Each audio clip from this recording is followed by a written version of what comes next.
মন এবং মানসিক স্বাস্থ্য এই বিষয়টা শিক্ষার্থীদের যেহেতু একদম শুরু থেকেই শিক্ষার্থীরা একটা শিক্ষা প্রতিষ্ঠানের সঙ্গে যুক্ত থাকে, তাদের বিকাশটাও কিন্তু অনেকটা শিক্ষা প্রতিষ্ঠানের উপরে নির্ভরশীল। তো সেই বিষয়টা যদি একটু বিশ্লেষণ করেন। তো আমি শুরুতেই যদি একটা ছোট্ট গল্প দিয়ে শুরু করতে চাই যে মানুষের মনটা কত গুরুত্বপূর্ণ বিষয়। ছোট একটা গল্প যদি বলি, একটা খুব সফল একজন ব্যক্তি, তো কোনো কারণে তার 4টা সংসার করতে হয়। প্রথম স্ত্রীকে উনি খুব বেশি গুরুত্ব দিচ্ছেন না। চতুর্থ স্ত্রী যে আছে তাকে তার অর্থ, ভালোবাসা, সম্পদ সবই তাকে দিয়ে রাখছে। দ্বিতীয় স্ত্রীকে কিছুটা সম্পদ দিছে, সে ওইটা ভালোভাবে দেখাশোনা করে। তৃতীয় স্ত্রীকে আরও সামান্য কিছু দিছে, কিন্তু প্রথম যে স্ত্রীর তার কোনো খোঁজ খবরই রাখে না।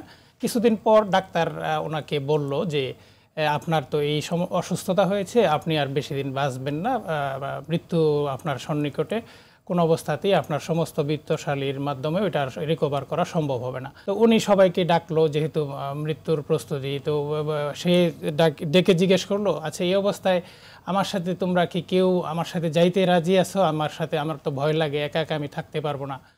তো সে সবাইকে ডাকে।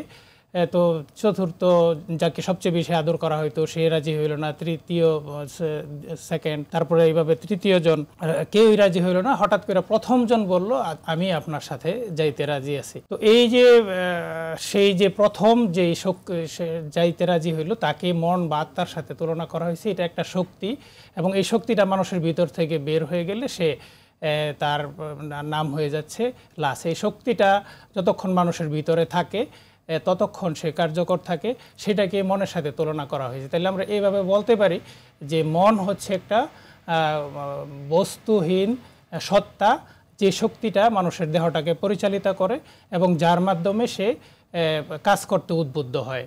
তো এইটাকে সামনে রেখে বিশ্ব স্বাস্থ্য সংস্থা মানুষের সুস্থতার সংজ্ঞা দিছে যে শারীরিক, মানসিক এবং সামাজিকভাবে একজন ব্যক্তি যখন সুস্থ হবে তাকে সম্পূর্ণ সুস্থ বলতে পারবো। তো শারীরিকভাবে শুধু সুস্থ হইলে চলবে না।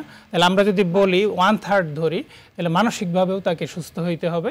এই মনটাকে তার সুস্থ যদি রাখতে হয়, তাহলে এই 1/3 গুরুত্ব কিন্তু দিতে হবে। মানুষের শারীরিক রোগটা সৃষ্টি হচ্ছে কোনো একটা জীবাণুর দ্বারা, একটা অ্যান্টিবায়োটিক খেলে কিন্তু সে সেরে যাচ্ছে, কিন্তু মনের সমস্যাটা এরকম জীবাণুর দ্বারা সৃষ্টি হয় না, হ্যাঁ, চোখে দেখা যাবে না। পারিবারিক সমস্যা, তার আবেগ, ব্যক্তিত্ব, সামাজিক কোনো সমস্যা, এসব কারণে কিন্তু তার মনের সমস্যাগুলো সৃষ্টি হচ্ছে।